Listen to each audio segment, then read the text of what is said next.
Hare Krishna. Hare Krishna.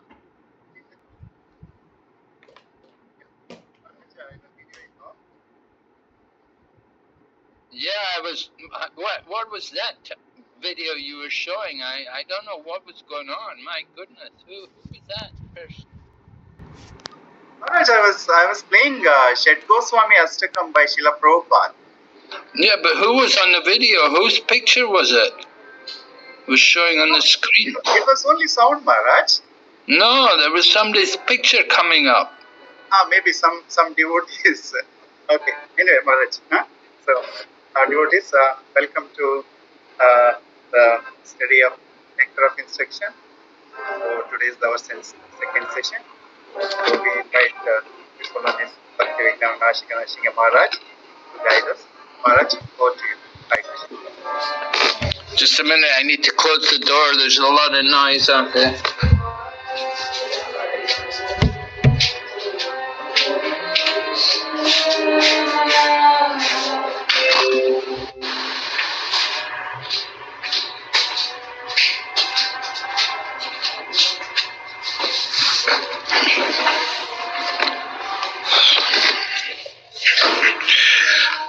Okay. Om Agyanatimirandasya Gyananjana Shalakaya Chaksurunmilitan Yena Tasmai Shri Gurave Namaha Vanchakalpatarubhyascha Kripa Sindhu Bhaevacha Patitanam Pavanebhyo Vaishnavebhyo Namo Namaha.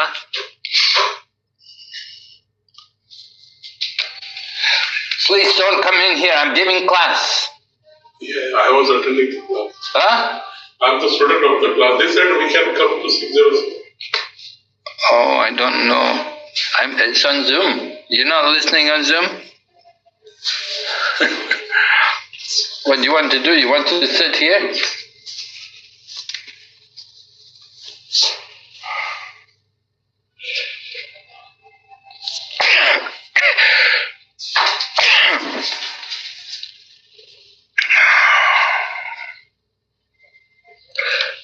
Oh, Krishna. Let me see. Where is it?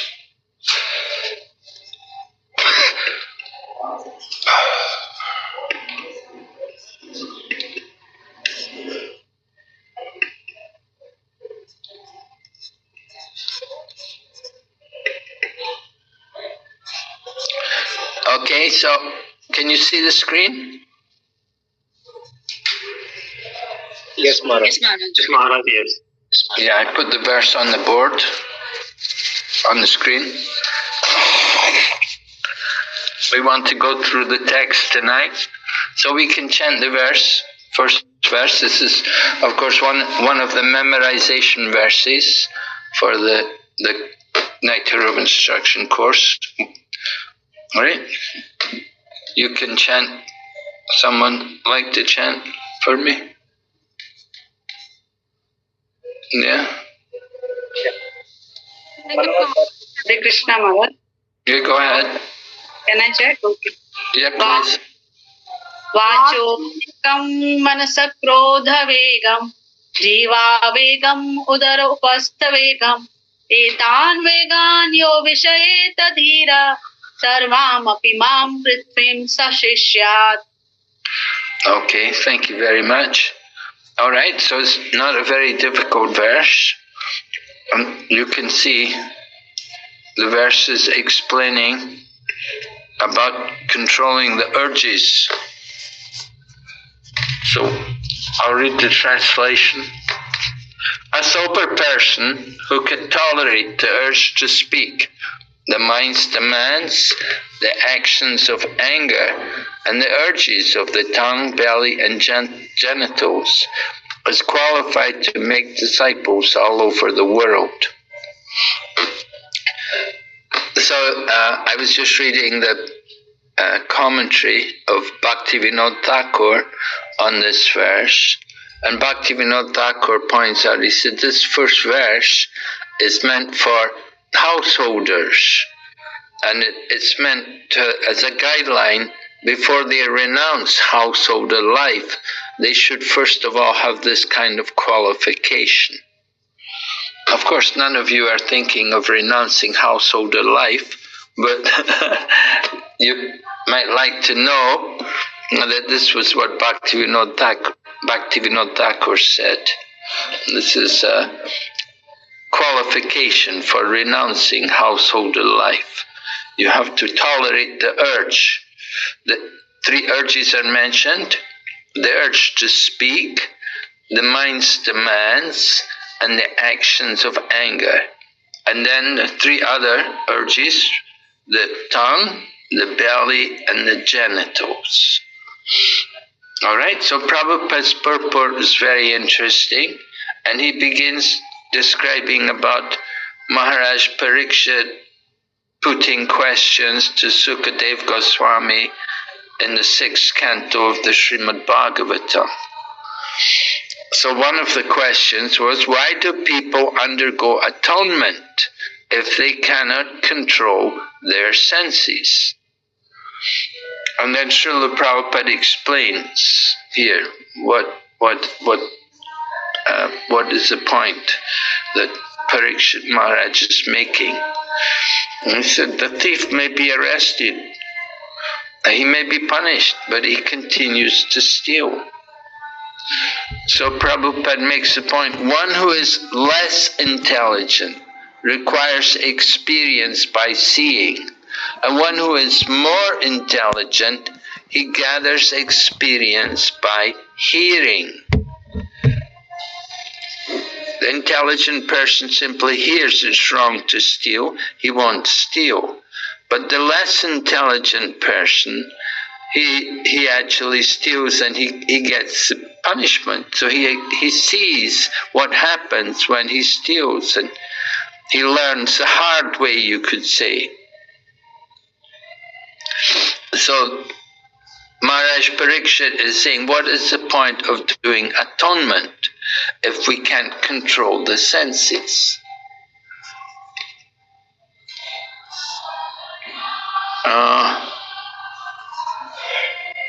Prabhupada talks more about the sinful person. He steals or does some crime, he's put in jail, and sometimes he will get out of jail and then he'll continue to do the same crime and go back to jail again. So what was the good of the punishment? That kind of atonement didn't seem to do any good. And then Prabhupada continues, he compares that kind of atonement, or he's quoting from Srimad Bhagavatam, that kind of atonement is like the bathing of an elephant. The elephant takes a nice bath, and as soon as he comes out, he throws the dirt all over his body. So what is the value of his bathing? And this is a fact. I saw the elephants do this. When we had elephants in Mayapur, they would regularly do this. It is their custom. So similarly, Prabhupada continues, people practicing spiritual life, they may chant the Hare Krishna mantra and they may commit many forbidden things. And they think that their chanting will counteract their offenses. So of course this is very wrong, and this is the 9th offense, the 7th offense in chanting the holy name.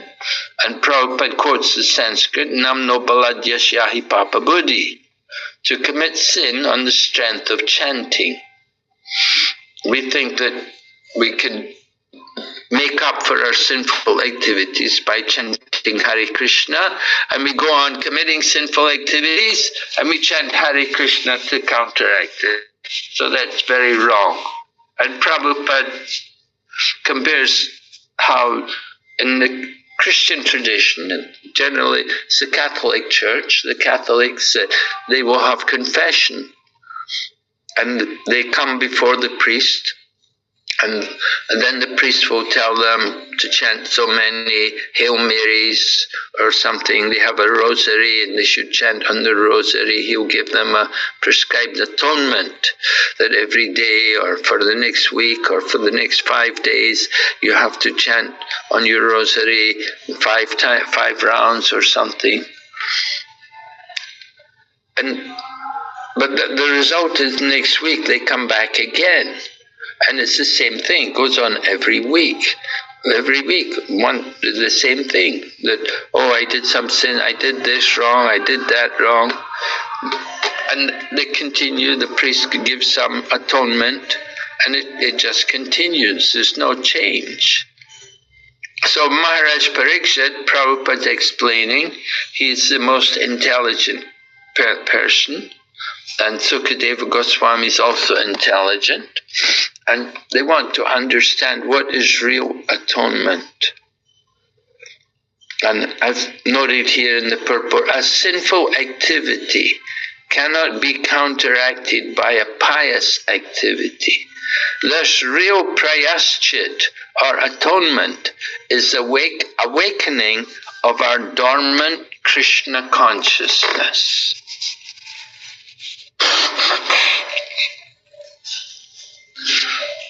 So, sinful activities.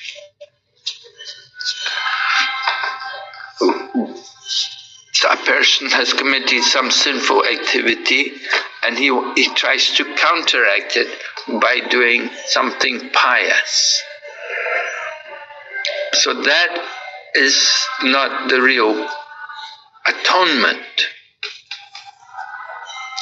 But what is important is that a person should be properly instructed, he should be brought to the proper consciousness. As Prabhupada said, we should awaken our Krishna consciousness. Prabhupada said, real atonement involves coming to real knowledge. And then he goes on and explains there's a standard process. And what the process is mentioned, he describes what would be the process and practice of mystic yoga. And he mentions what they would do, practice some austerities, celibacy, controlling the senses and mind, giving up one's possessions in charity, by being avowedly truthful, and by keeping clean, by practicing yoga asanas. So these are all different ways in which one could come to the higher platform of knowledge. That's part of the atonement process, to bring one to real knowledge. But Prabhupada says, there's another process. If one is fortunate enough, he can get the association of a pure devotee. And then he can easily surpass all the practices for controlling the mind. All the different things which we just mentioned, the brahmacharya and the yoga asanas and giving in charity. Doesn't have to do these things if he takes the association of a pure devotee. And in the association of the devotee follows the regulative principles of Krishna consciousness. And Prabhupada mentions the 4 regulations. So one has to follow these 4 principles, and this way he's avoiding sinful activity. And then he adds also, they have to also engage in the service of the Lord under the direction of the bona fide spiritual master. This easy process is being recommended by Srila Rupa Goswami. Right, so Rupa Goswami, he is giving us in this first verse, he's giving us like the staircase up to the temple of bhakti. These instructions which are given in this first verse, they do not constitute bhakti, but it's bringing us so that we're ready for bhakti. Because without having this kind of qualification, then we can never actually satisfy Lord Krishna.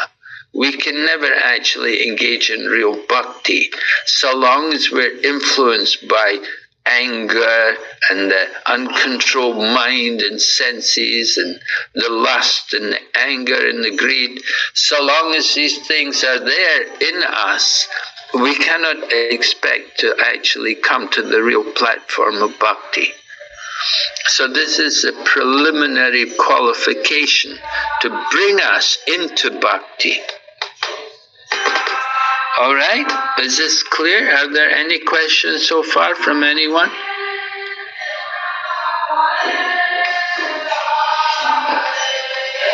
If did you close the door? Yeah? They're so loud. Hare Krishna, Guru Maharaj. Yes? The preliminary qualification is having all these qualities, right? I'm sorry, I can't hear you. You told that these are the preliminary qualifications for getting into bhakti. I told what? That all these qualities are the preliminary qualification for getting into bhakti. They bring us up to that we're ready to begin bhakti. But then, like as you said, when we are engaged in service or when we are getting in association of a pure devotee, that does not need any qualification, right? Well, Prabhupada did mention qualification, right?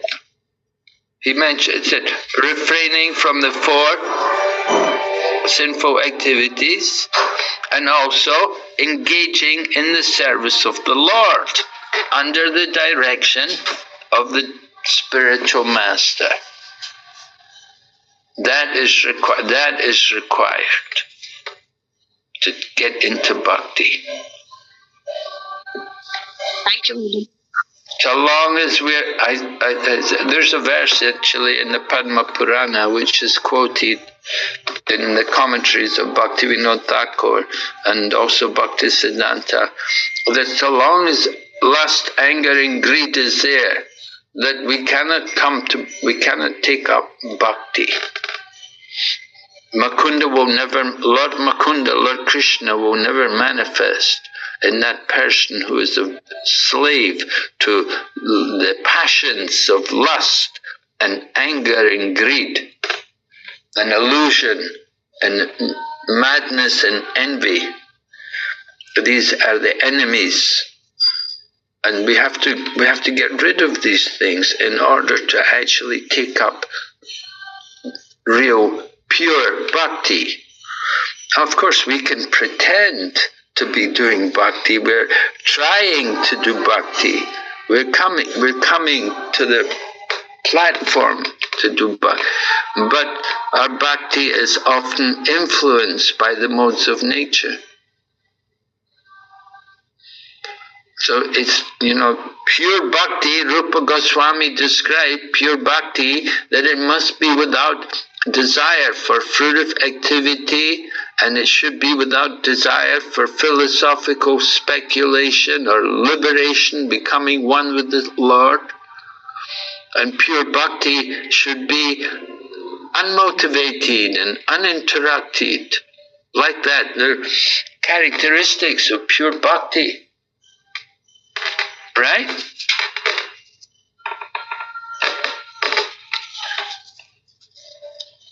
So we're learning about the preliminary qualification for taking up bhakti.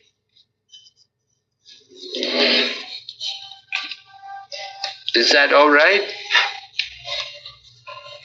Yes, sir. Yeah? Okay, we'll go ahead.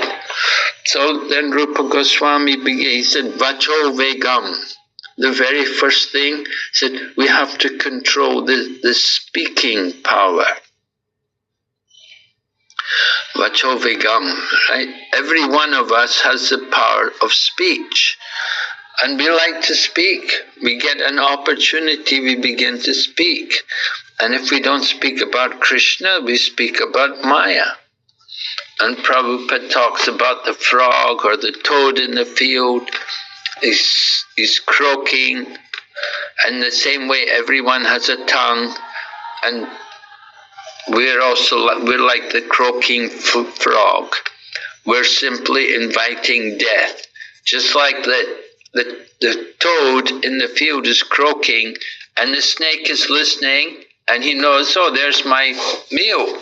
And he simply goes and he gets the frog, he eats the frog.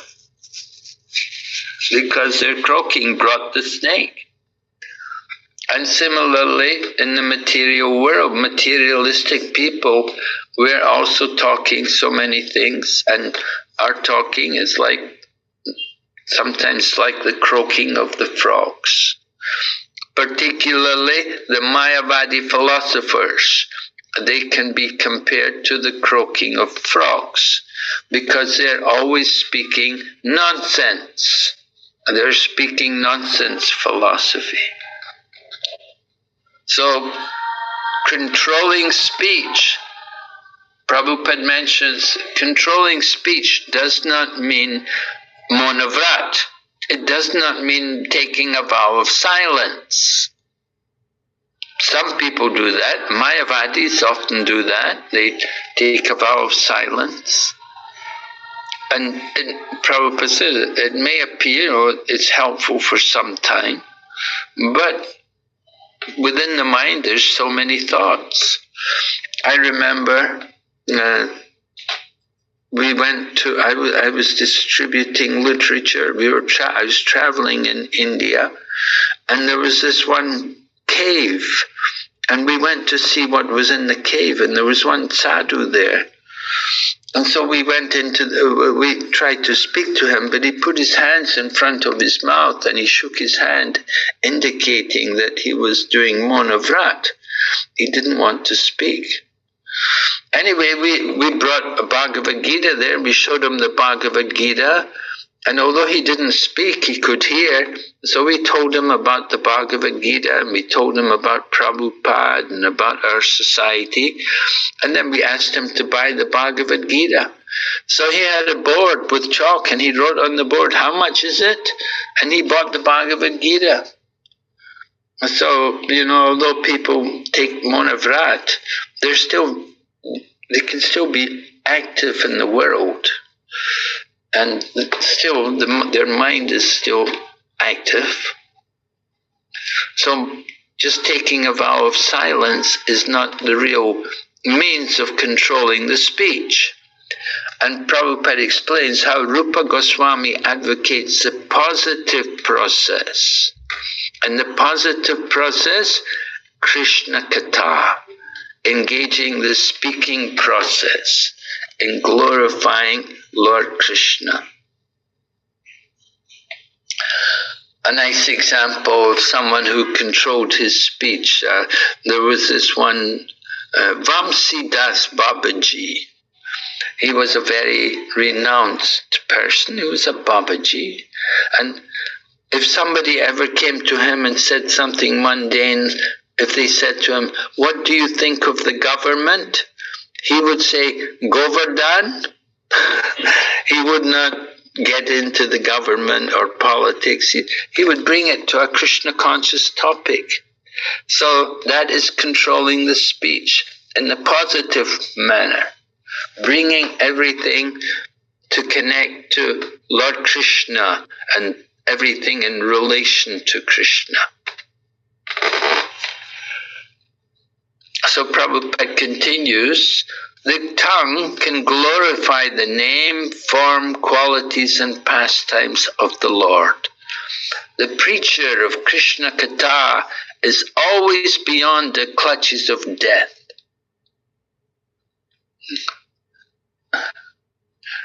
This is the significance of controlling the urge to speak. Alright, so this is the first thing, the urge to speak. And then the next item, Vachovigam Manasa, the mind the restlessness or fickleness of the mind. And we're encouraged that we should fix our mind on the lotus feet of Lord Krishna. And Prabhupada quotes the Chaitanya Charitamrita that Krishna is like the sun, Maya is like darkness. So wherever there is topics of Krishna, there can be no Maya. Just that wherever there is sunlight, there is no darkness. Now here in Dubai it's dark, there's no sun. And whenever there's no talk of Krishna, then the Maya will come. So we want to keep always the mind fixed on Krishna. And Prabhupada said, if Krishna is present in the mind, there's no possibility of the minds being agitated by Maya's influence. The yogic process of negating all material thoughts will not help. To try to create a vacuum in the mind is artificial. The vacuum will not remain. All right, how long can you make the mind empty? Very short time. Certainly, very quickly, thoughts will come in the mind. However, if we're always thinking of Krishna and thinking how to serve Krishna, then that is control of the mind. So controlling the mind, difficult, right? But practice. Arjuna said his mind was more restless than the wind. But Lord Krishna said, well, I know it's difficult, but it's possible. Right? Lord Krishna advised two things. Abhyasena tu konteya vairagyena chagriyate. By abhyas, by practice, and by vairag, by detachment. So those two things are required. We have to practice. Of course, if we always hold on to material things, then that will be a problem. We have to let go. Therefore, vairag is required, detachment. We have to let go of the material and bring everything to Krishna, thinking of Krishna. So if we practice this, and of course we should be practicing every day when we chant japa. When we chant japa, and when we go to Srimad Bhagavatam class, when you go to Arti, these different things in front of the deities, then at those times we should be thinking of Krishna, chanting the holy name, and seeing the deities, hearing Srimad Bhagavatam. It's very powerful means to bring the mind to think of Krishna. All right, so this way the mind can be controlled by Krishna conscious activities. And now we come to anger. The urge to speak, the mind's demands, and the reaction and the actions of anger. So anger. In the Bhagavad Gita, Lord Krishna, what does Lord Krishna say about anger?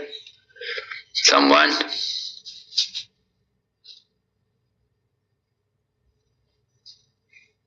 Tell me something about anger. What does Lord Krishna have to say about anger in the Bhagavad Gita? Krodhat bhavati sammoha. Okay. And sammoha. Can you give me the English, please?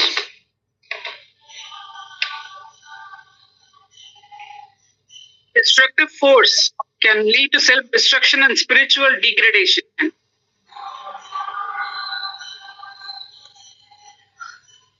From anger comes delusion. Sorry, what was that? From anger comes delusion. From anger comes? Maharaj, in Bhagavad Gita, Krishna says, no, anger is basically out of your desires. Because when your desires are not fulfilled, you get frustrated and you get angry. Yes. While contemplating the objects of the senses, a person becomes attached to them. From such attachment, lust arises. And from lust comes anger.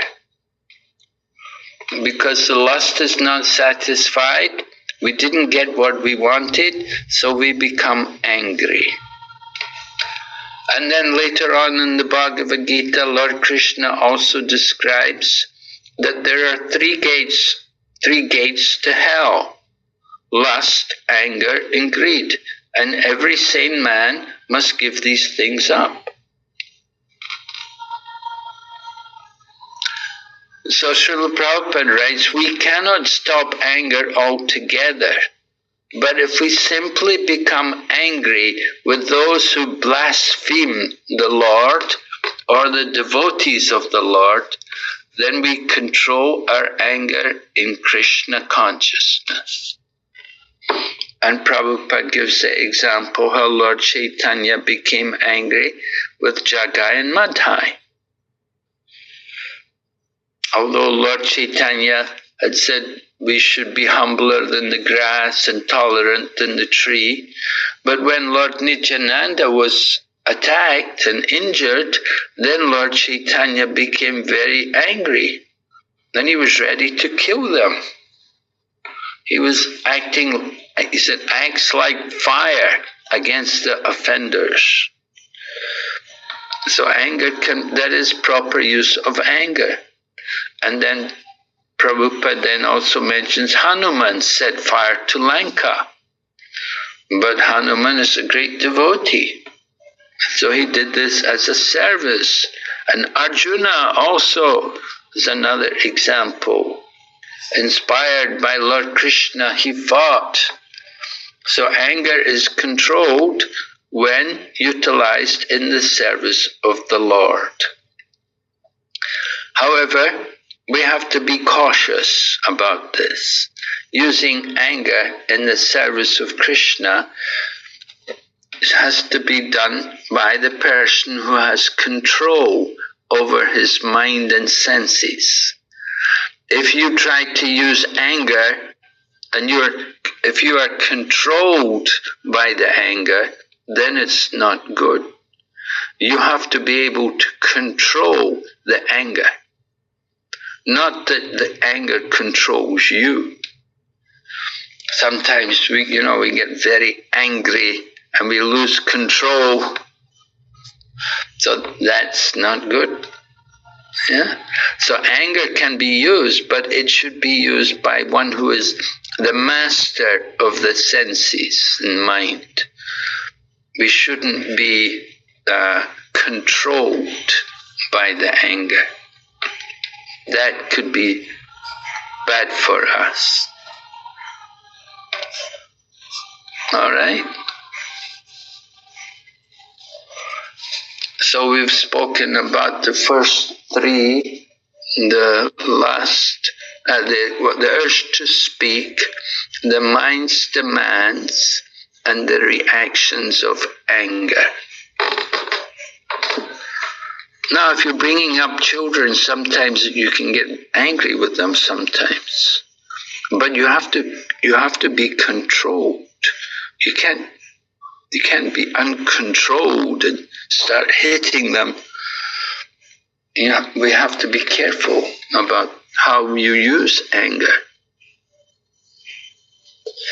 All right?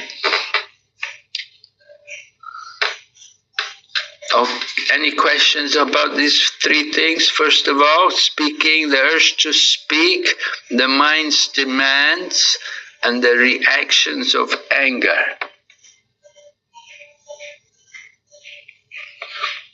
Everyone's competent to control these things? The three urges. We hope you don't have the urge to get angry too often. A lot, Maharaj. Yes? And toughest to control. Yes, I'm sorry, your voice is not clear. Is it clear now? Yes. Yeah, anger looks the toughest one to control, Maharaj. Anger is difficult to control. Yes, I agree with you. It is difficult.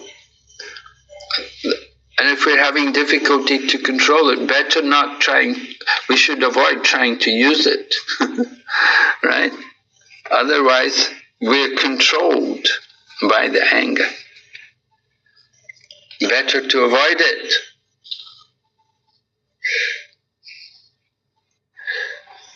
Maharaj, I have a question. Can I ask? Okay. Maharaj, in a situation where you are, doing everything which is required to be done spiritually, I mean, you try to give as much as time that you can devote towards your spiritual services.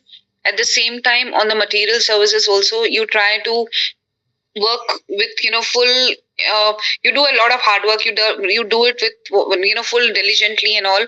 And sometimes what happens, the people who are neither spiritual nor doing a hard work or anything, I mean, it's not a comparison, but sometimes you see that they try to grow and all this, but not you. So that's a situation when you get frustrated, you really get angry for each and every action that you perform, and it sometimes also impacts and it shutters your faith towards the Lord. So how do we take it? Yes, well, you have to be very cautious about this. This is not a very positive kind of approach to dealing with people and relations.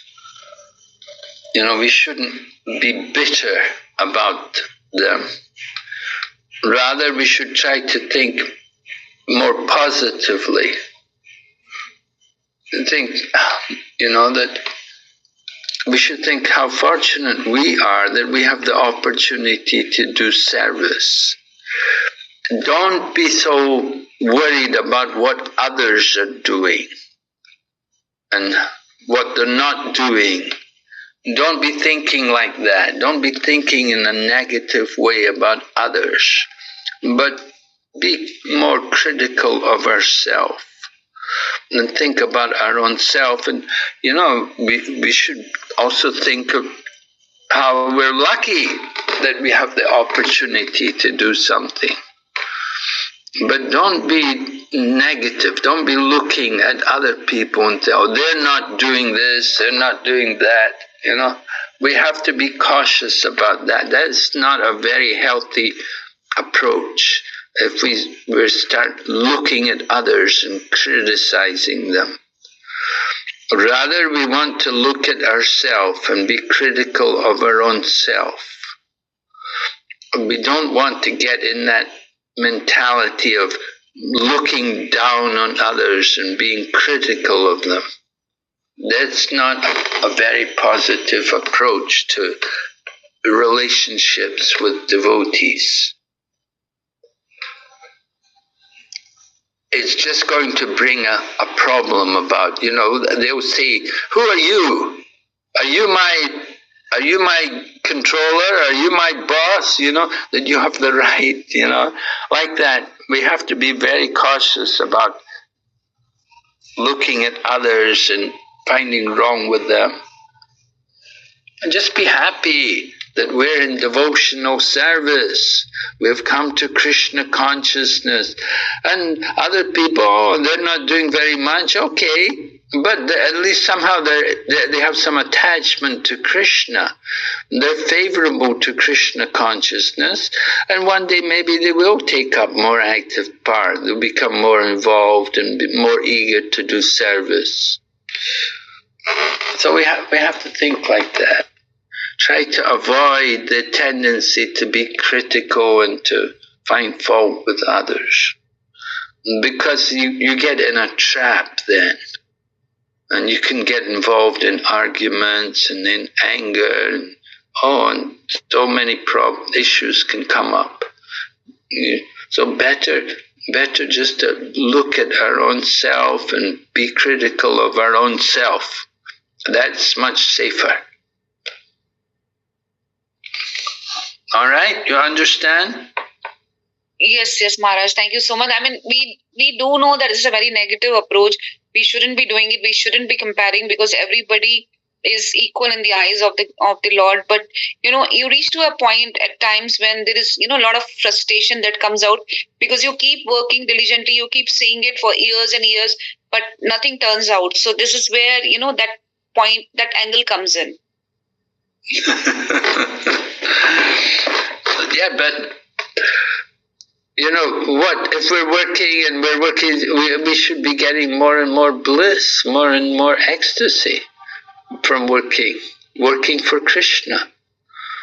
We should be happy that we're so fortunate. We're getting this opportunity to work for Krishna.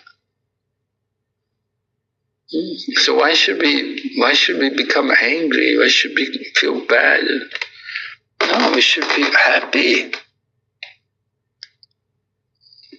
I think we have to try to develop the positive approach. Look on the bright side. Don't look on the black side, the back side. Don't look on the black side. See the good. So that's controlling the mind. Sometimes our mind can be very critical. So we have to control the mind. We have to train the mind not to be critical, but to be positive and to be appreciative. And the best way to convince people is not by words, but by our own example. By our own example, that if we're working happily and other people see us serving nicely and happily, they will also be inclined to want to also do something, to take up the service.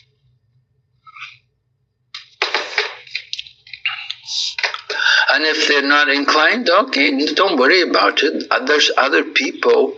There's opportunities for other people. Find some other people, who do want service. There's always people who would like to be engaged. We were doing a book fair some time ago. It was now in Singapore. We were doing a book fair, and right next to us there was this Christian group, and they put up a big sign. We need volunteers. And they got so many people all coming. I want to volunteer. I want to help. What can I do? Give me something. And I thought, my goodness, this is we should be doing that also. We need volunteers. Put a sign up, just say, we need volunteers. Please come and help. Take up some service. So sometimes like that, it can have a good effect, putting up a notice. We need volunteers. Please come. Well, it's much better than to, why don't you do something? You're sitting there doing nothing. You're lazy,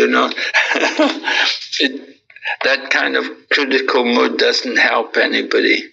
It just makes people angry, and you make enemies, and oh my goodness. Better to avoid it. Okay? Thank you, Maharaj. Okay, we're going to go on to the next, talking about the urges of the tongue and the belly and the genitals. So, Prabhupada, there's a lot of practical instructions in this first purport here. Prabhupada talks a lot about taking prasadam. And so, of course, we all like to eat nice prasadam. It's very important. And Prabhupada was also concerned that the prasadam should be nice. It should be well cooked. It should be properly cooked. So, we eat only Krishna prasadam. That is the best way to control the tongue. And ideally, prasadam should be taken at scheduled times.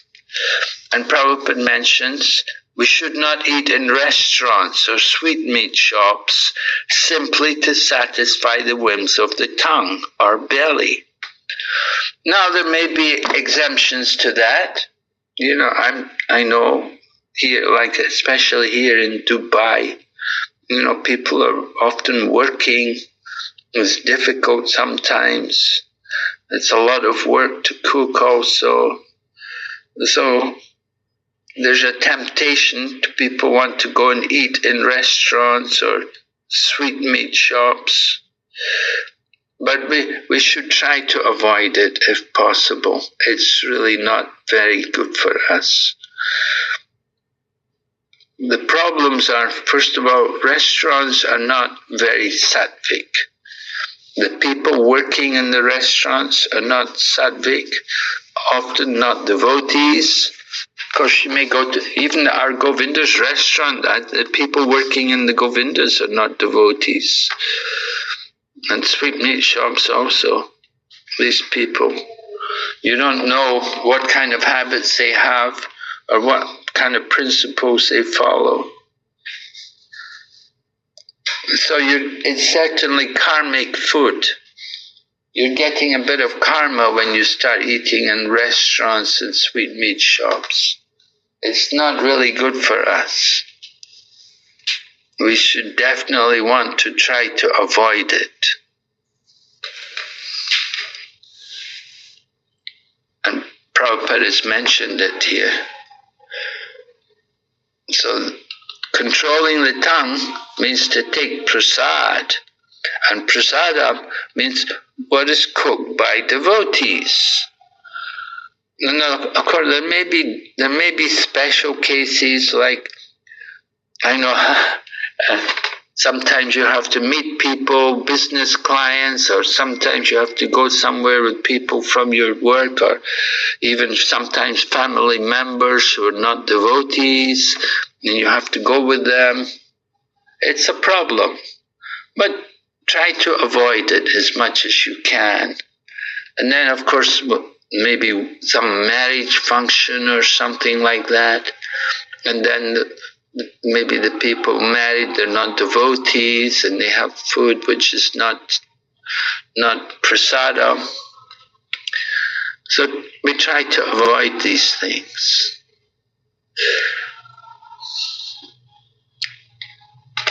And then Prabhupada talks about the urges of the genitals, in other words, the sex impulse. So there's sex can be used legitimately and illegally, right? A legitimate use of the sex is for producing God-conscious children. And we're very happy when a couple want to have a child, and certainly we bless them and we encourage them to perform the Garbhodan Samskar, chant your rounds, and try for a child. And we want, by performing the rituals in the proper way, by chanting the extra rounds and by doing Garbhodan Samskar, then you can attract a pure soul into the womb. And you get a pure soul taking birth in your family. Then it's very easy for them to grow up to be devotees.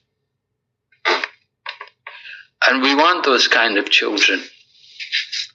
They're the future of our Krishna conscious movement. Children born in the family of devotees, from their very childhood, they can grow up to be devotees. So they have a great opportunity to go on. Jayapataka Swami is talking, he was quoting Prabhupada. He said, we need children who will become acharyas, right? So you give birth to a child should go on and become an acharya. He should become one of the leaders in the Krishna consciousness movement. So that is proper use of the genitals. And we need many Krishna conscious children for this purpose. Alright, so then Prabhupada then goes into the other commentary, what's called the Anuvriti, which is the purports given by Bhaktisiddhanta Saraswati. Prabhupada has given us some brief purports here. Maybe he took it from another acharya. Several people have commented on Upadeshamrita. And mainly Bhaktivinoda Thakur and Bhaktisiddhanta Saraswati. So Bhaktisiddhanta Saraswati talks about the three kinds of urges: the demands of the body, the urge to speak, and the demands of the mind. And he said, when a living entity falls victim to these three urges, his life becomes inauspicious. One who practices resisting these demands or urges is called tapasvi, or one who practices austerity. By such tapasya, one can overcome victimization by the material energy, the external potency of Krishna. So we're encouraged to do tapasya, right? This tapasya, controlling the demands or the urges. What were the three urges again? The urge to speak, the demands of the mind, and the demands of the body. So we want to control these things. Lord Krishna and the power of bhakti is all under the internal potency, the Swarup Shakti of the Lord. But if we're a victim to these things, then we're under the external energy, the material energy. And the material energy means the three modes of nature: goodness, passion, and ignorance. Then we cannot expect any good result. So first of all, the urge to speak. We refer to useless talking, such as that of the impersonal Mayavada philosophers, or of persons engaged in fruitive activities, karmakanda, or of materialistic people who simply want to enjoy life without restriction. So all such talks are exhibitions of the urge to speak. And of course, even books on these topics are also exhibitions of the urge to speak. Prabhupada said they're writing volumes of useless books. All this is the result of the urge to speak. And we want to counteract this tendency. We want to speak about Krishna. And Prabhupada quotes these very well-known verses from Srimad Bhagavatam, from the first canto of the Srimad Bhagavatam, 5th chapter. This is Srila Vyasadeva being instructed by Narada Muni. Narada Muni is telling him, right, those words which do not describe the glories of the Lord, who alone can sanctify the atmosphere of the whole universe, are considered by saintly persons to be like unto a place of pilgrimage for the crows. Tadvayasam tirtam ushanti manasa. Right? The crows, Vayasam tirtam. Tirtha, the place of pilgrimage, Vyasa, the crow. So the place of pilgrimage for the crows. This is the nature of anything which does not glorify the Supreme Lord. Since all perfect persons are inhabitants of the transcendental abode, they do not derive any pleasure there.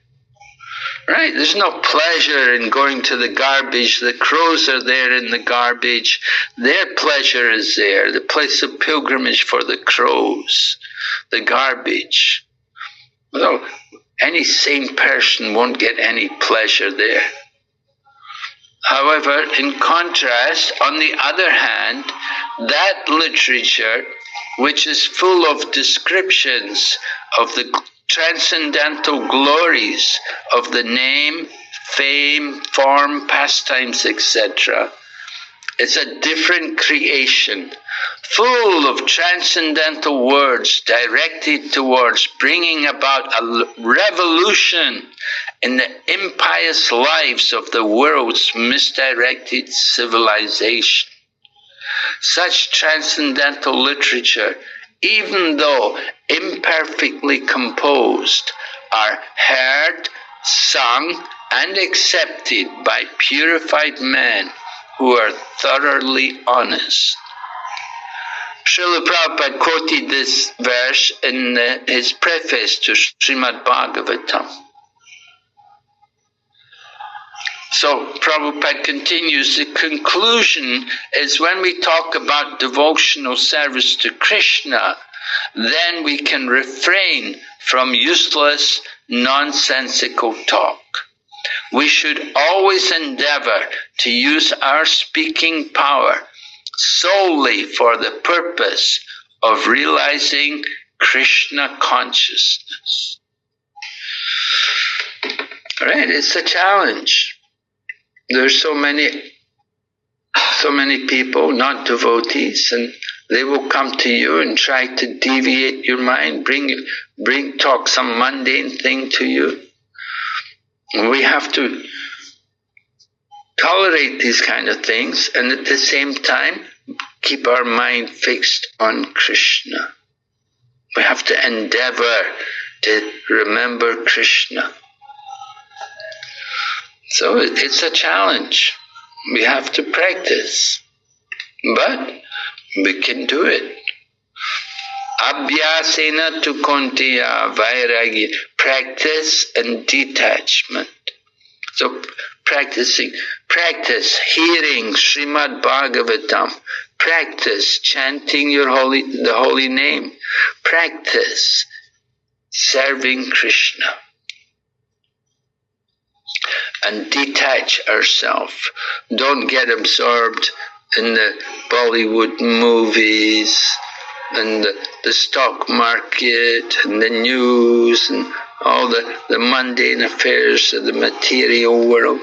Try to keep away from these things. So Prabhupada then continues talking about the agitations of the flickering mind. And he's quoting again from the commentary of Bhaktisiddhanta Saraswati. They've described two divisions.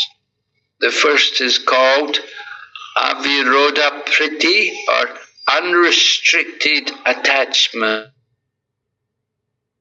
And the other is called Viroda Yukta Krodha, anger arising from frustration. So Prabhupada gives examples of these different things. Aviroda Priti, the first one, this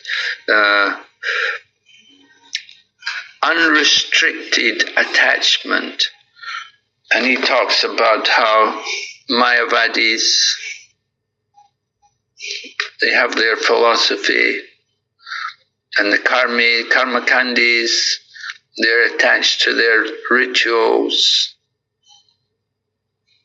material desires. That's the main thing. Unrestricted attachment, materialistic desires. That is Aviroda Priti.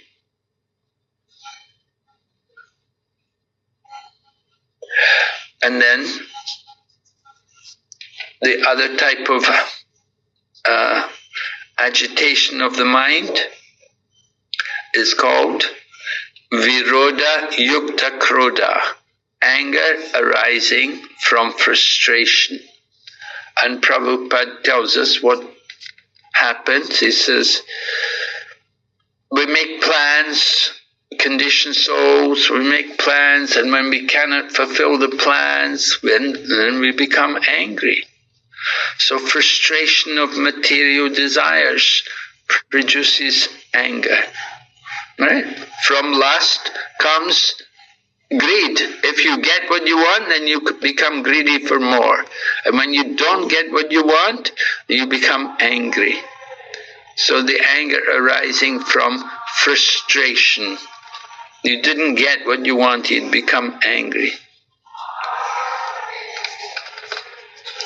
So these are the two types of agitations of the mind. And then the demands of the body.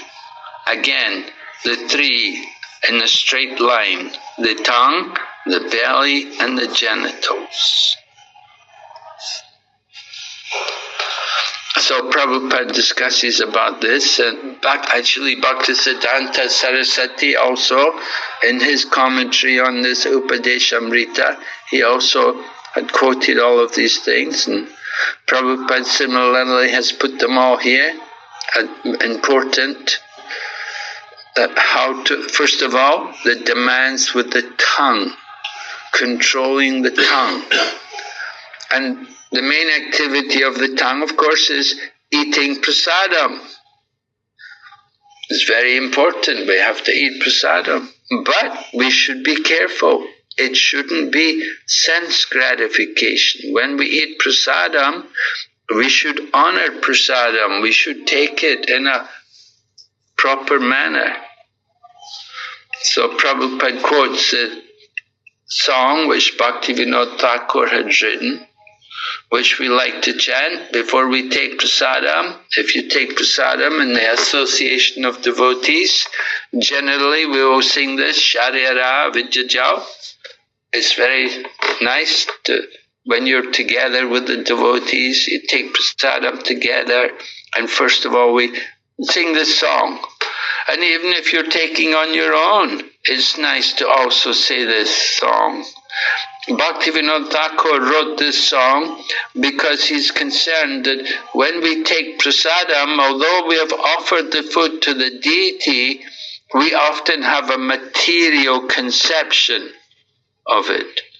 When we're thinking what I like, what I don't like, we have a very material thinking. But by reciting this verse, which Bhaktivinoda Thakur has given us, this beautiful poem, then it's meant to take away that kind of consciousness.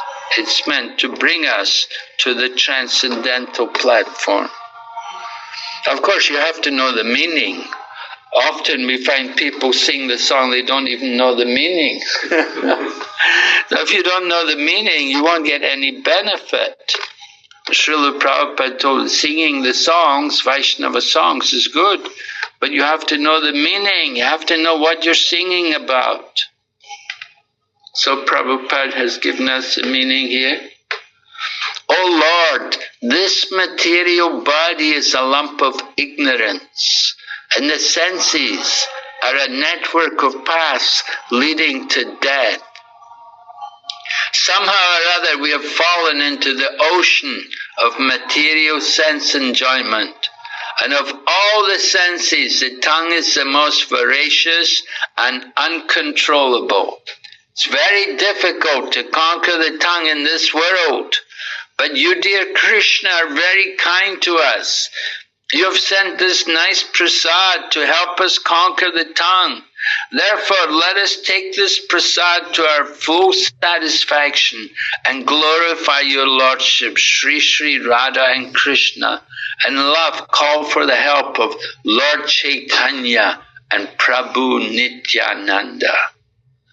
So, like this, by saying like this, by repeating these words of Bhaktivinoda Thakur, it helps us to come out of the material consciousness, that we're not just taking something to eat, but we're honoring the remnants of the foodstuff of the Lord.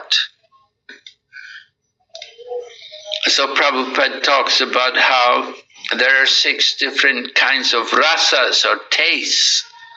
And if we're attached, if we're agitated by any of them, then we're controlled by the urge of the tongue.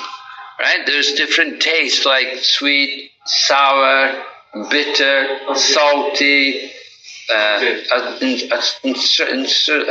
astringent. Yeah. Pungent, yeah. So like that, 6 tastes.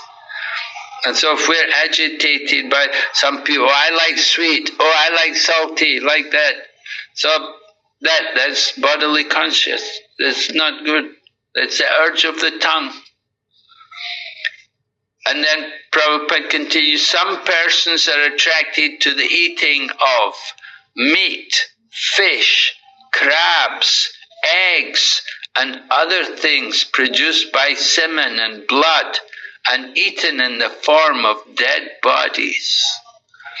Others are attracted by eating vegetables, creepers, spinach, or milk products, but all for the satisfaction of the tongue's demands.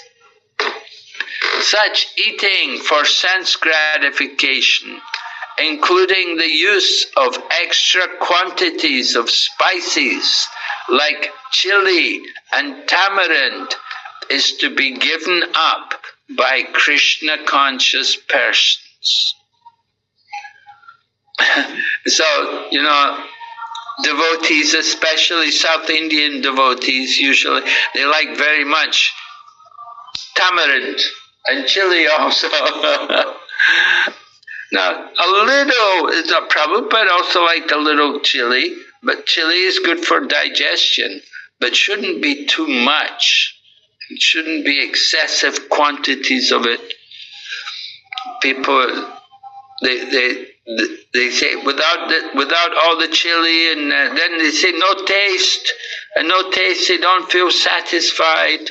They don't like to eat even if there's no taste.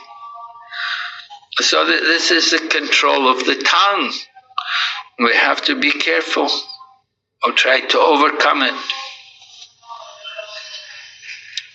So then Prabhupada talks about other things which are not good. Pan, haritaki, betel nut, and then pan making, spices, tobacco. Prabhupada mentions LSD, marijuana, opium, liquor, coffee and tea. He mentions all these things, and he mentions coffee and tea along with them. So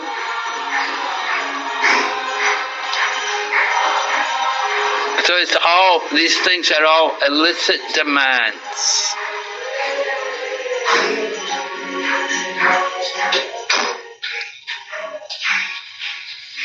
Thank you, Prabhu. So I know many devotees, they're still drinking tea, even they've been in the movement for many years. They just can't give it up, and they never really tried, I think. But we should really try to overcome these things. Some people tell me they cannot get up in the morning without a cup of tea. Tea cafe. Tea cafe. Yeah. Tea cafe. Coffee. Coffee also, yeah. So we should try to conquer over these things. Prabhupada, of course, there's a famous incident. Prabhupada was in Indonesia, and there was one Indian man said to Prabhupada, he said, Swamiji, I like Krishna very much, but I also like wine. So Prabhupada told the man, he said, well, when you drink wine, you should think the taste of the wine is Krishna. He said, you should think that taste of the wine, that is Krishna. In this way, somehow try to bring it into Krishna consciousness. So, Prabhupada said, we can practice accepting only remnants of food offered to Krishna. Then you can get free from Maya. And he mentions, he said, vegetables, grains, fruit, milk products, and water are all proper foods to offer to Krishna. Lord Krishna himself says. But he said also, if we take the prasad only because it has a good taste, and we eat too much, then that is the demand of the tongue. And Prabhupada said, Lord Chaitanya taught us that we should avoid very palatable dishes, even while eating prasadam. I remember as a devotee, in the beginning of our Krishna consciousness movement, Prabhupada had said what we should eat. He said breakfast, he said you should have some cereal and a piece of fruit. Usually a piece of orange, half an orange or a whole, maybe depends how much you can get. Some places fruit is more available, some less. But that was, breakfast was, some chana also, chickpeas. A few chickpeas, not too many, but some chickpeas because they're very valuable, high protein, nutritious. So some chickpeas which were usually soaked overnight and then with a little salt and pepper and some ginger, maybe some ginger with them, like that. Some chickpeas could be taken for breakfast along with a piece of fruit. And if possible, a little cereal. In the winter time, colder weather, you would want to have some cereal, something hot. That would be breakfast. And then lunch, rice, dal, chapati, sabji. One sabji usually would be enough. Like that. Rice, dal, chapati, sabji. And people want more, you eat more rice and more chapati. This is how devotees should eat. And we should eat a good lunch. And then Prabhupada taught we wouldn't eat grains after 4 in the afternoon. In the evening, only 1 cup of hot milk. 1 small cup of hot milk. That would be the evening. We wouldn't take a meal in the evening. And that's good for health.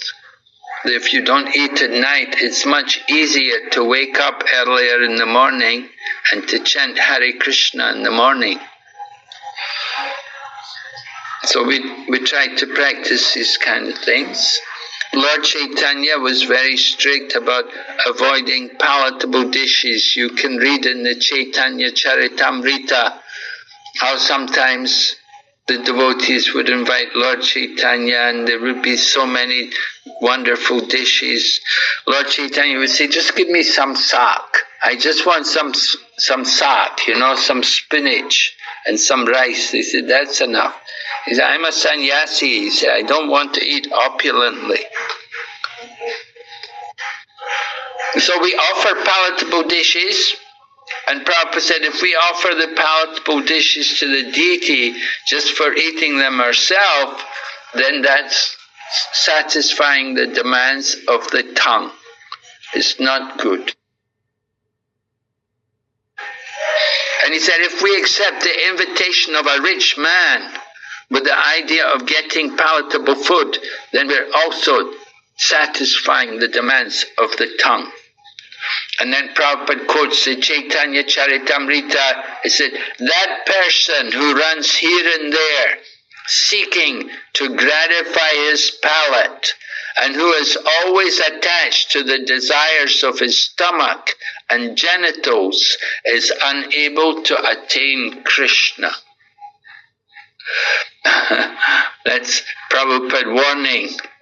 That if we're just thinking only about our tongue and our stomach, then we will never get Krishna. So they have to be controlled. And then Prabhupada quotes more. Lord Chaitanya is giving instructions. This was again from Chaitanya Charitamrita. Lord Chaitanya gave these instructions to Raghunath Das. Raghunath Das, well, of course, he was very renounced.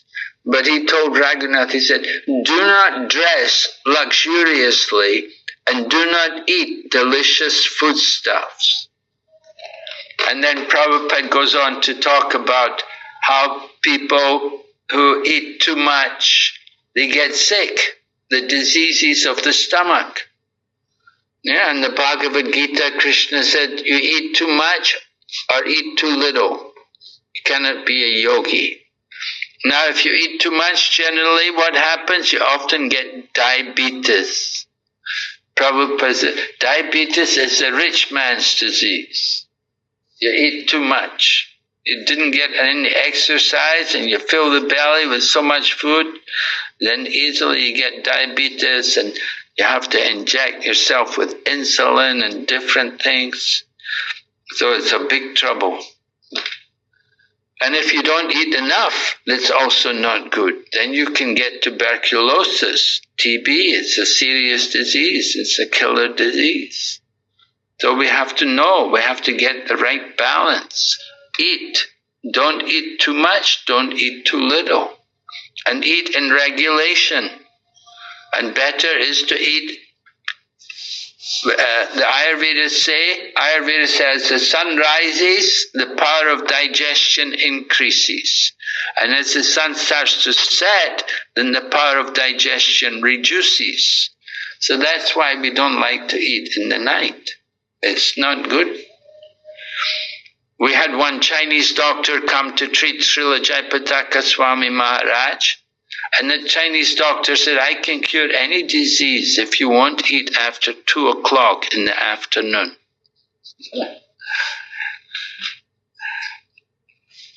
So if we eat too much, then it creates inconvenience.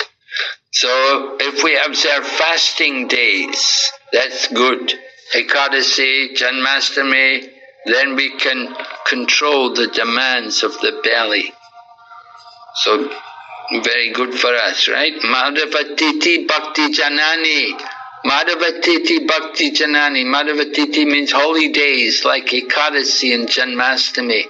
They become the mother of devotion for those devotees who take shelter of them. So in this way he talks about controlling the tongue, and then he talks about the urge of the genitals. Again, legal and illicit. When a man is properly mature, then he can marry, and he can use his genitals to beget nice children. That is legal and religious. Somebody just asked me today, if a person doesn't have sex, is he living in the material? Is he living in the spiritual world? Not necessarily, of course, but sex can be also spiritual. We use it for the service of Krishna, and Krishna says, "I am that act which is not against religious principles." So a devotee avoids illicit sex. And Prabhupada said these instructions apply not only to householders, but also to those who are in the renounced order of life. And then Prabhupada quotes Jagadananda Pandit, "My dear brothers, you are in the renounced order of life and should not listen to talk about ordinary worldly things, nor should you talk about worldly things when you meet with others." Again, this is instructions Lord Chaitanya gave to Raghunath Das. Raghunath Das had asked Lord Chaitanya for some instructions, so Lord Chaitanya told him like that. And he said, "Do not think of women even in dreams. You have accepted the renounced order of life with a vow that forbids you to associate with women.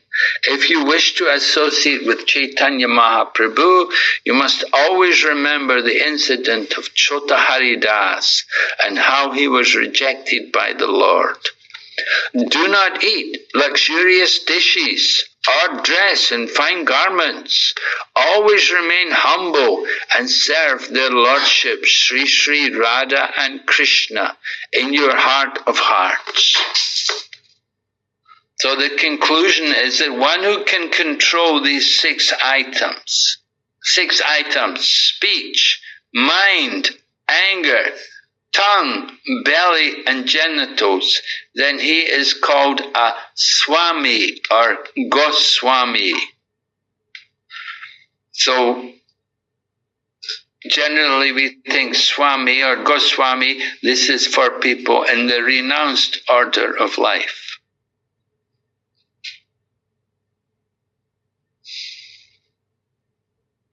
Prabhupada said, being a Swami or Goswami does not mean that he is the master of his family. He must be the master of his senses. Unless he is the master of his senses, he should not be called Goswami. He should be called Godas, servant of the senses. So we don't want to be Godas. We want to follow the example of the Goswamis and engage in the service of the Lord.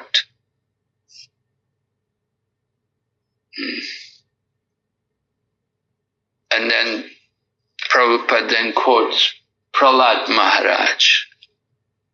Prahlad Maharaj, he was asked by his father what he had learned from his teachers. Or no, he was asked, his father asked him, where did you get your Krishna consciousness from? And Prahlad Maharaj said, Materna Krishna Parata Svatova Vibho Vipadita Greha Vratanam. He told his father that because you're Adanta Go, because you're the servant of your senses, you cannot control your senses. So he said, you will never get Krishna consciousness. He said, you're going to just remain chewing the chewed. You have no hope to get Krishna consciousness. You won't get it by your own endeavor, and you won't get it by instructions from others, or even by both. Because you're determined, you've made the vow to remain in family life and enjoy your senses, right? Griha Vratanam. So you're not going to get Krishna consciousness. Prahlad told his father, you don't have to worry. There's no way you'll become Krishna conscious. Your senses are uncontrolled, and they're going to drag you into the darkest region of ignorance. And you'll engage chewing the chewed, right? So this way Prahlad Maharaj describes the situation. All right, so we have some exercises. I want to change the screen here. Just a minute. I'm going to change the screen. There's another.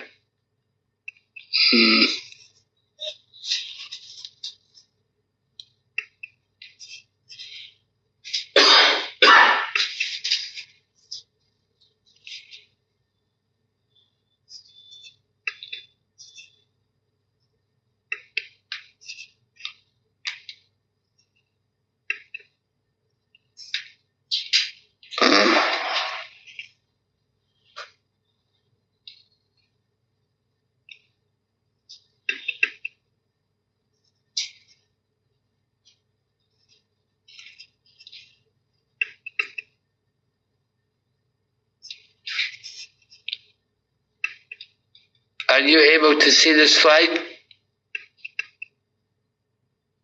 Yes, Maharaj.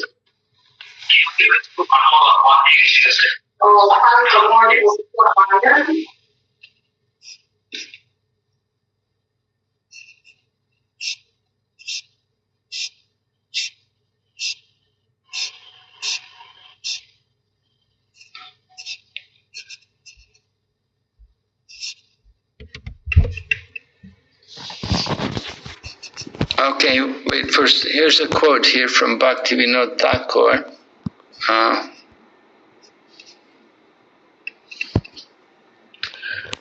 The devotees are intent on yukta vairagya, and thus they remain aloof from dry renunciation. Therefore, the regulation to abandon all contact with the sense objects does not pertain to them. It's an important point to understand, because the mystic yogis, other Mayavadis and so on, Buddhists and so on, their program is to avoid the senses. It's all sense gratification, and try, don't don't taste anything, don't see anything, don't hear anything. But that's not our program. Our program is Yukta Vairagya, which is to utilize everything in Krishna's service. See the form of Krishna and hear about Krishna and chant about Krishna. So here's a question for you. See if you can, let's see what kind of response you have to this. You're at a public function and you've been told that cheese is vegetarian. However, after the meal, you find out the cheese actually contained animal rennet. How do you react? What's your attitude? What do you do? Any?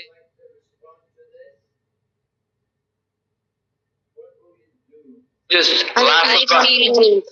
Maybe, huh? Yes, Mataji? Maharaj, I will feel bad. I will regret it, like why did I eat it? I shouldn't have eaten. You shouldn't have eaten it? Yeah, I'll feel bad. I'll regret eating it. You feel bad? Yeah. So what do you do? Was told me that it is the vegetarian cheese. To correct it for the others, to not to get a treatment like this. I didn't get the first part. What were you saying? I will notify the organizer who was told that the cheese is a vegetarian. Oh, find the organizer. Yeah. And blast him, huh? No. I'll tell him to rectify that. It's a vegetarian cheese to be corrected as, non-vegetarian cheese. Oh, tell him that the cheese is non-vegetarian. Well, the organizer. Maharaj, can I say? Yeah? I feel guilt, and from next time I have to be more aware that should not eat again. Huh? Next time, vow not to eat at all. Yeah, next time be more careful, right? Next time you don't take cheese. Or you don't eat out. You see, this is a problem, what happens when you go eating out. That we don't know. Some people are not so careful about these things. Hare Krishna Maharaj, if I may say. Yes? Firstly, I would avoid eating outside, just like you mentioned on the teachings of Srila Prabhupada and Krishna consciousness. However, if due to some, obligations I have to eat, then of course I eat this cheese mistakenly because I was told it's a vegetarian dish. So I would firstly ask for forgiveness from Guru Maharaj and of course Krishna. And secondly, I would pass on this message to other devotees who haven't eaten at this point in time, just to be careful and don't make the same mistake like I did. And I'll move on from there. Hare Krishna. I would be angry, but I have to control. Yeah, very good. Okay, yeah. You'd be angry, but you control your anger and pass on the word to others. Be careful that they told us it was vegetarian, but actually it had rennet. Yes, of course. Mm-hmm. Okay. Hare Krishna Maharaj, Kanvatpadam. Yes, Maharaj, I just wanted to ask, generally all the cheese have the cheese are the byproducts of the animal milk. Either it can be cow milk, goat milk, or any other animal generally in the industry process. So this rennet is also kind of enzyme they use in the cheese to calculate the milk or to process the milk for the cheese. So is it does it become like we cannot have it in the Krishna consciousness, or it is a totally separate? What's he saying? Did you get it? Can you say loudly, Prabhu? Hare Krishna. Sorry, Maharaj couldn't hear. Can you say loudly, Prabhu? Yes, Prabhu, yes. Basically, I wanted to say that cheese are generally the byproducts of all the animal milk. Like sometimes they are being processed by cow's milk, sometimes with the cow's milk. Somebody has to mute, please. Hare Krishna. There are many mics open, please. Hare Krishna. Yeah, Prabhu, can you please repeat, please? Yes. The cheese is the byproduct of animal's milk. So mostly either from the cow milk or goat milk or any other animal used for the processing of cheese. So the rennet is always used in the all kind of cheese processing to coagulate the milk or for the processing. So does it make we should be careful in the type of animal milk used in the processing of cheese, or what it should be? Means I am unable to get. Please. He's saying, Maharaj, that normally all kind of cheese will have rennet. So what? No, that's not true. Paneer, for example, when you make paneer from milk, you don't put any rennet there. We just simply put some lemon in the milk and curdle the milk, and you can take the paneer out.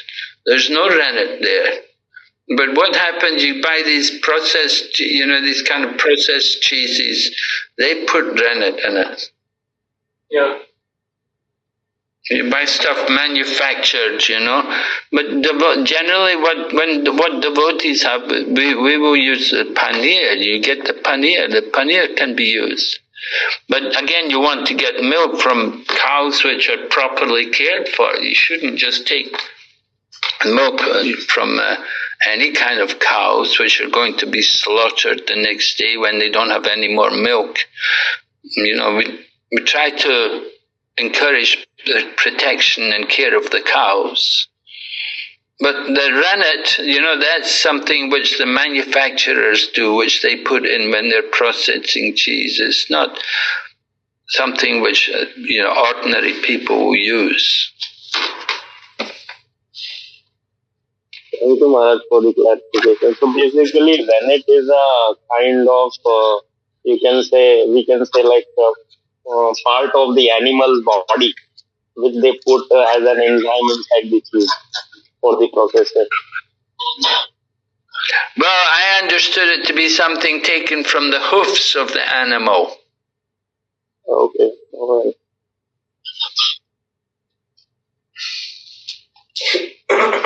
But when it's coming from the animal, is certainly something we want to avoid.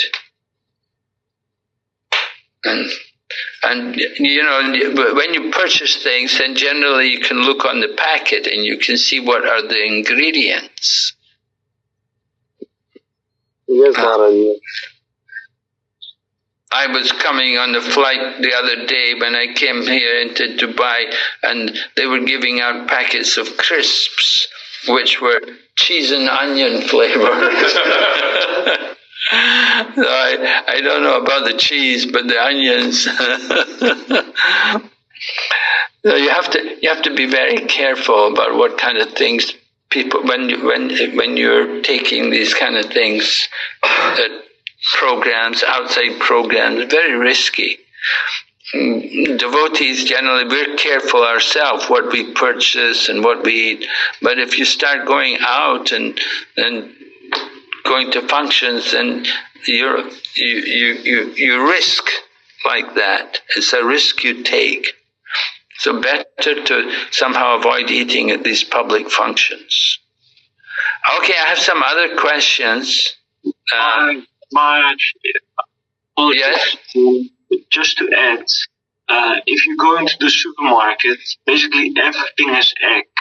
So you also need to check very good on cookies and cakes and everything, that there's always eggs included in almost everything. It's not normal. So I totally agree that you should be very careful and eat only from home.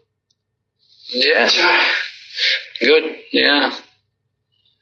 Yeah. Many things, certainly. Eggs. You go to any cake shop or bakery, of course, they'll have eggs in. Yeah. Bread also. You purchase bread, will have eggs in it. All right, so here's another series of questions. We'll take them one at a time. First of all, when is it all right to eat in the homes of life members who invite us? Life members, Maharaj, is it like our relatives or family or?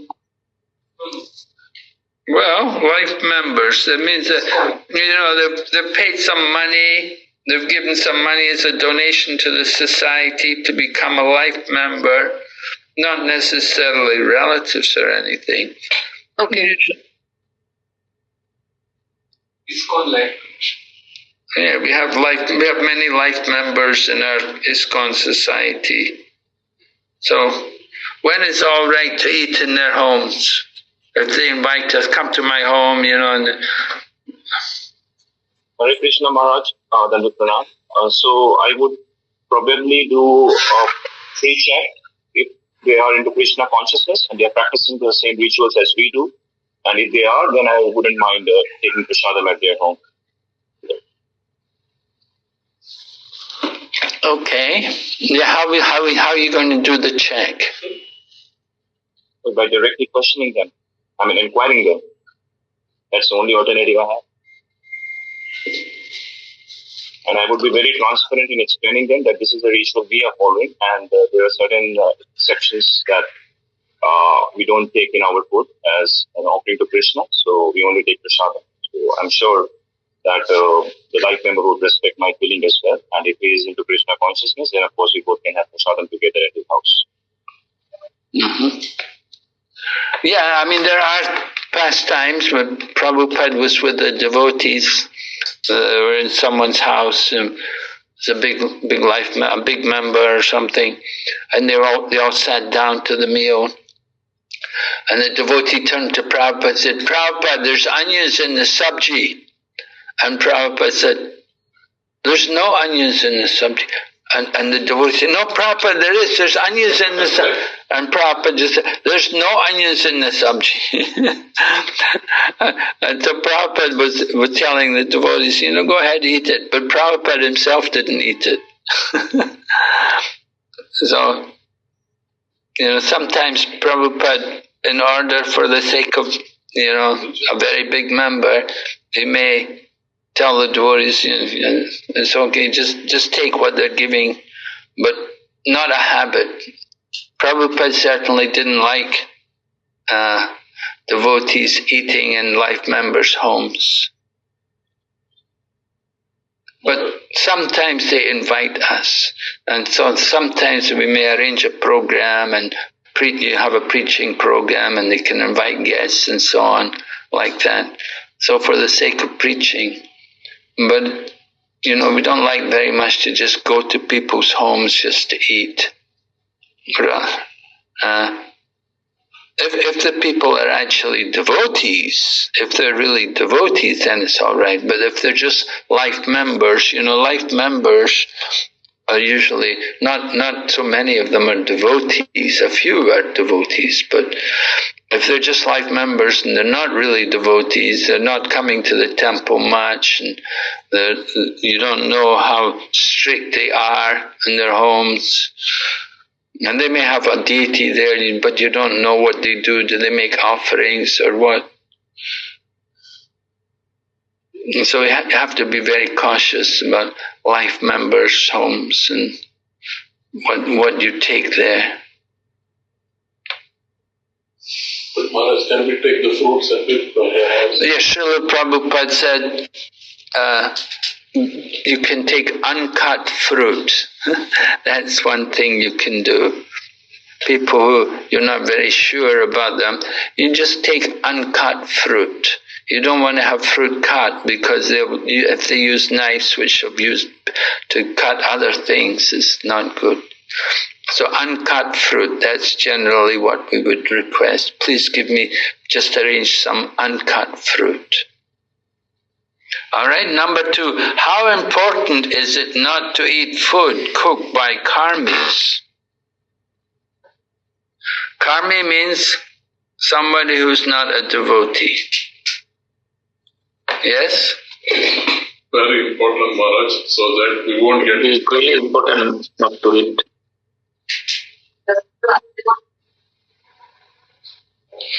Yes, can you tell me what happens if you eat food cooked by karmis? If they are not devotees, they may even use onion, garlic. So better to avoid eating cooked by karmis. Well, they're not devotees, they're karmis. I said they're not devotees. Yeah. That's right. To avoid eating while cooked by karmis. Hare Krishna Maharaj, They're not karmis, they don't offer prasadam. It is not a prasadam. It's not prasadam. Can we offer it ourselves? We can say, well, I'll offer it, While they are not devotees, maybe they will not follow the proper procedure to cook as a prasadam. Yes. So, well, we don't know with what fillings they have cooked the prasadam. Yes. Of course, it's not offered to Krishna. It's what we are assuming. And if it's not offered to Krishna, then we would have different fillings while cooking prasadam. So we are not sure in terms of their respective thoughts while cooking the food. So we would definitely avoid it. The food cooked by karmis. Okay. Yeah, certainly you eat food cooked by karmis, then you're going to get their karma. Right? If you eat food cooked by karmis, you're going to get their karma. And certainly it will make, Lord Chaitanya said, it makes remembrance of Krishna very difficult. If you take food cooked by non-devotee, then the remembrance of Krishna will be hampered. It will make it difficult for us to remember Krishna. So the cook and the pujari, they're both very important in the temple. They have to be very strict and devotees. The people cooking and the people worshipping the deity and offering the deity, they have a very important role. And the purity of the food is determined by them. And the food is very important for all the devotees. The devotees eat prasadam. And we want to eat prasadam which is pure. So it's important. We should be very careful. Okay. Number 3, can we eat food cooked by machines?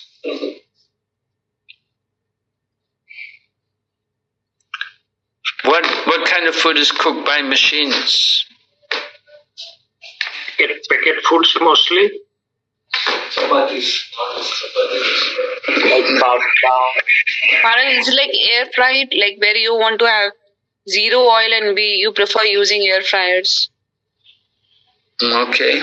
Or oven for like instead of boiling or frying, you prefer baked stuff. Bakery products, bread. Okay, but here it is another important, I think, as Prabhupada mentioned earlier, that cooked more than 3-4 hours should not be eaten. No, it should not be offered to the Lord. It should be offered within 3 hours. Well, machine. You can have food like chapatis. You have chapati machine cooking. Okay. It can be quite fresh. The machines cannot think of Krishna while they are processing the food, right? Well, I don't know. It depends who's feeding the machines, right? Who's putting all the ingredients into the machine. Yeah. What about rice cookers? We use rice cookers everywhere. Rice cooker, you put the rice into the cooker and you just switch on the rice cooker. Is that considered also a machine? Devotee cooked by the machine then. I think rice cooker or pressure cooker maybe falls under the same category. I don't know. Hare Krishna, Maharaj. So I feel like, as long as those basic fundamental principles of prasadams are prasadam preparation are held, I think it's okay to eat the food prepared by the machine. Of course, we use the when we are making a big the preparation, we use the chapati maker. So it is a machine. So when it is controlled, when it is used in the, with the principles of prasad making, I think it is good to eat. But if it is not, then of course, we can, when the ingredients are pure and they are offered to Krishna, of course, and it should be controlled, it should be cleaned and dedicated to Krishna service only. Okay. Yeah, it should be clean. Yeah, should be hygienic. Yes. But machine food cooked at home should be taken as a prasadam because we prepare with that consciousness. And if it is machine cooked from outside, should not be considered and taken as a prasadam as per me. Okay. Yeah, if it's cooked outside. Yeah. Yeah, something, if it's, you buy something packed on something, not very good. You buy, you get things like bars of chocolate and so on.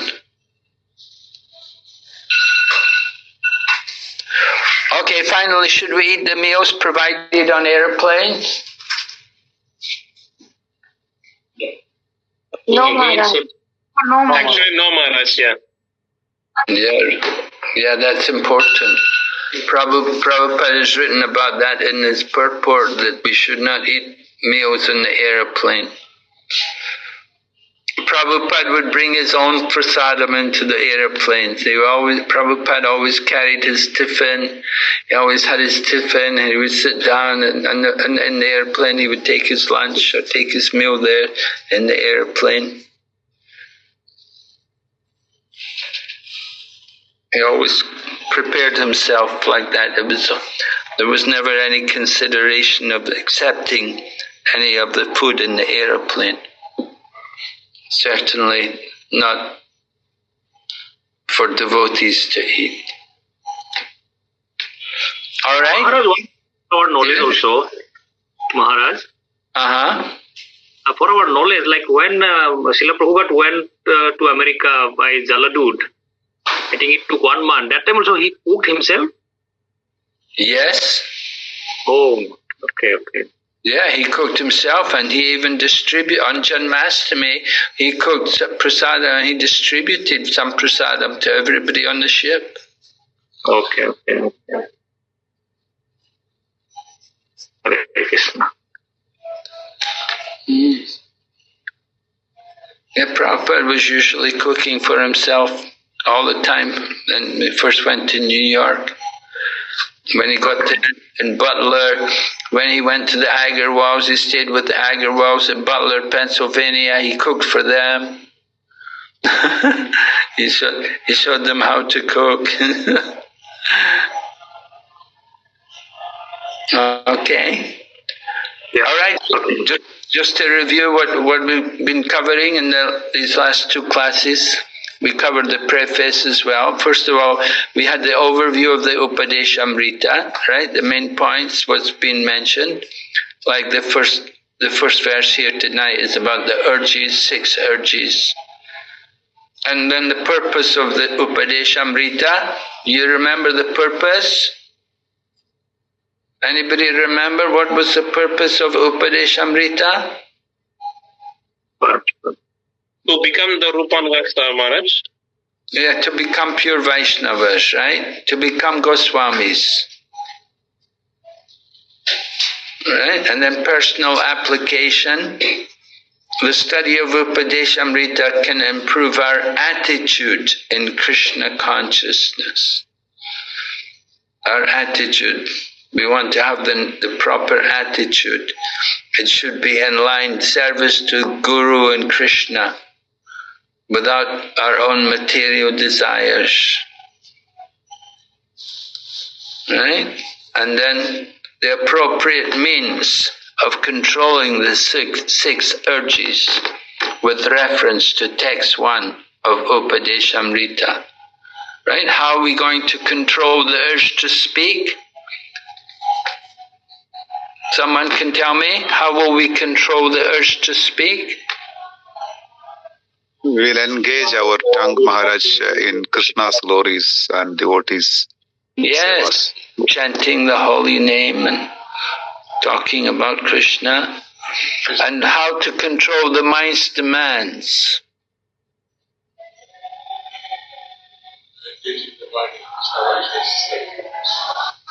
What is Krishna's pastime, Lord Krishna's pastime? Yeah, we have to bring the mind to Krishna, right? We have to bring the mind to take shelter of Lord Krishna. And what about the reactions of anger? By doing the services for the Lord. When are we allowed to become angry?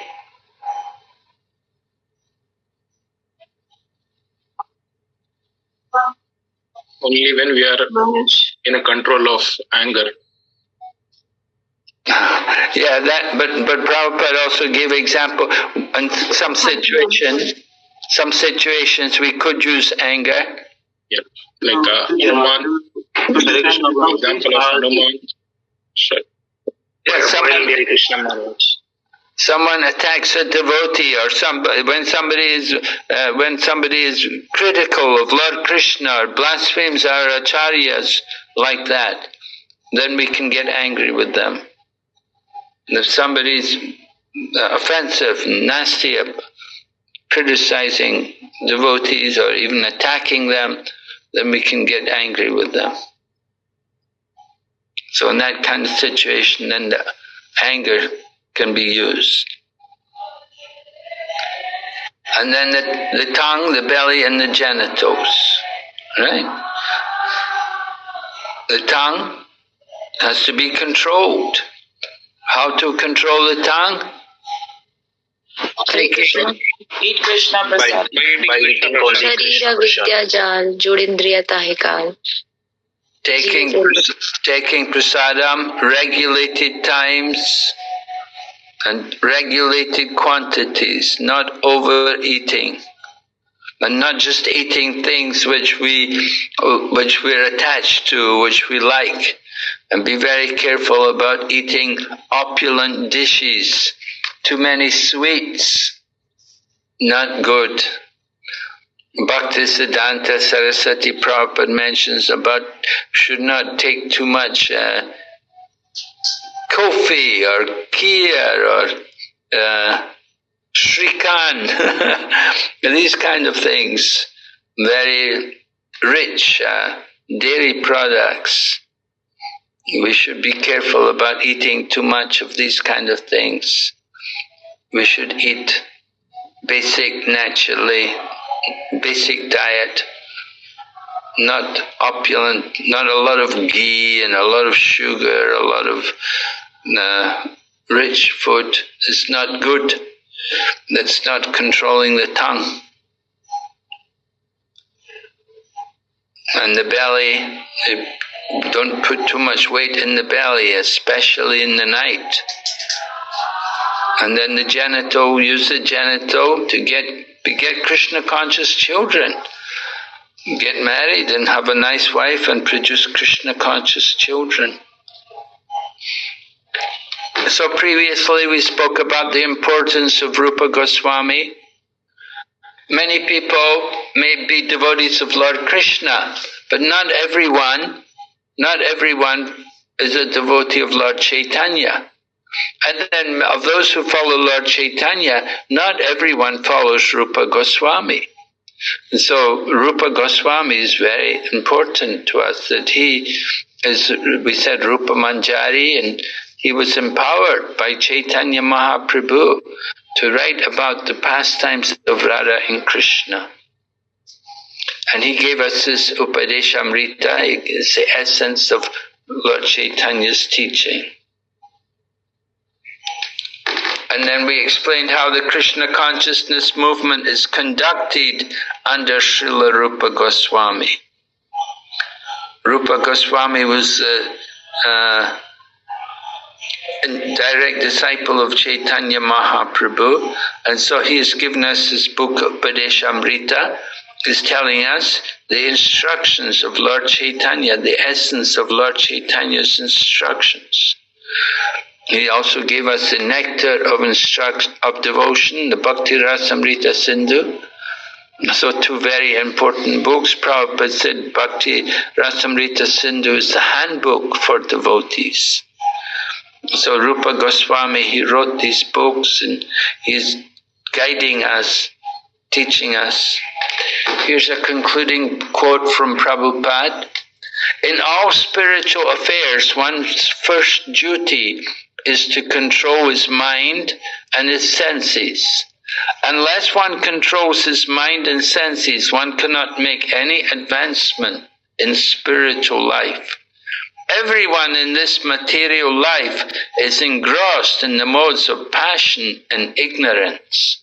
One must promote himself to the platform of goodness, sattva gun, by following the instructions of Rupa Goswami, and then everything concerning how to make future progress will be revealed. From the preface. Okay, and you can see that's Rupa Goswami's Samadhi. That's how it used to be. Of course, now it's all changed, it's all enclosed. They built a building over the Samadhi. But that's how this is how it used to look when we first went to Vrindavan. And Prabhupada was seeing the Samadhi from his own room, and he was meditating and praying to Rupa Goswami to guide him and to empower him to distribute Krishna consciousness to the world. Okay? So any questions?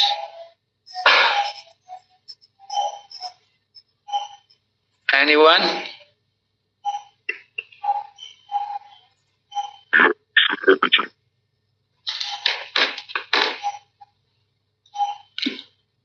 Hare Krishna Maharaj. Yes, Hare Krishna. Maharaj, my question is, like you said, we should be controlling our tongue. We should not cook like very rich food, not too many varieties.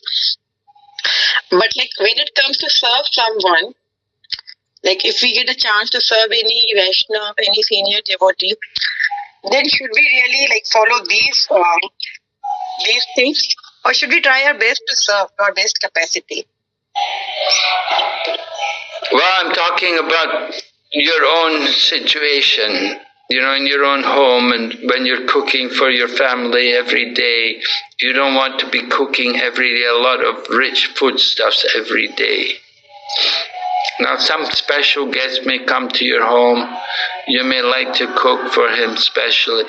He may take it, he may not. But you may like to prepare them for him. Just to see. But it's not required. He may prefer it simply.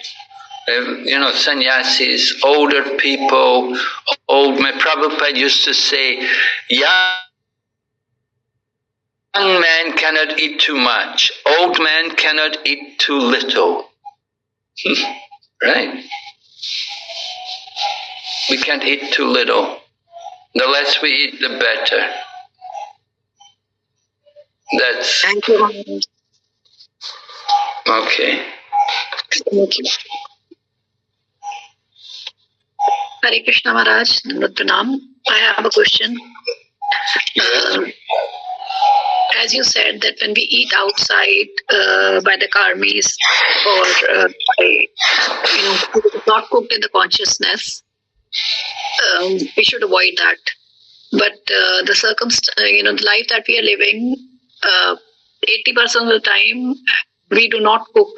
We have help who's cooking for us. We do offer at home, but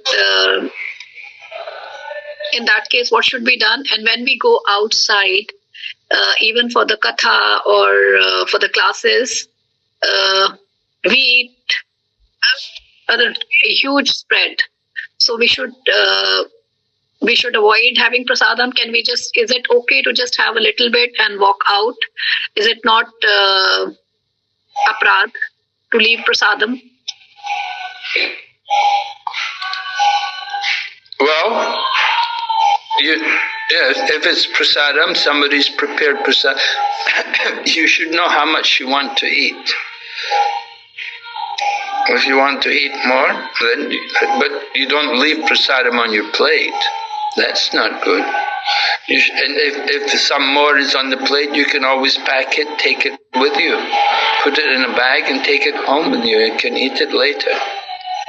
No, that's not the point, Maharaj. Like, generally when we go for the classes, there are a lot of food items.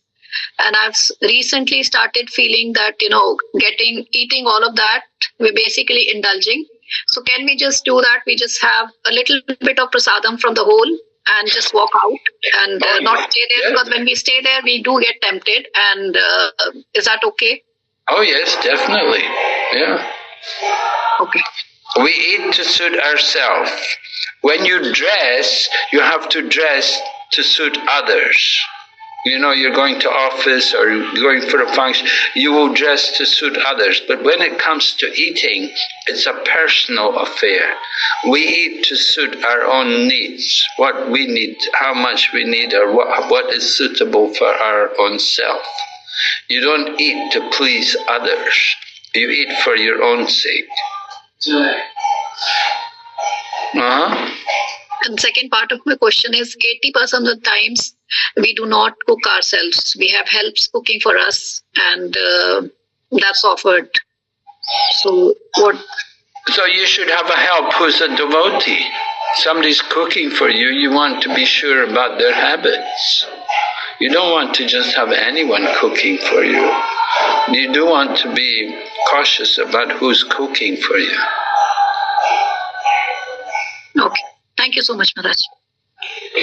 Okay. Yeah, any other questions there?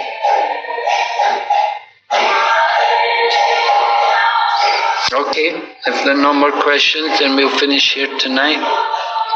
So thank you all very much. Hare Krishna. Srila Prabhupada ki Jai. Jai. Hare Krishna. Hare Krishna. Hare Krishna. Hare Krishna.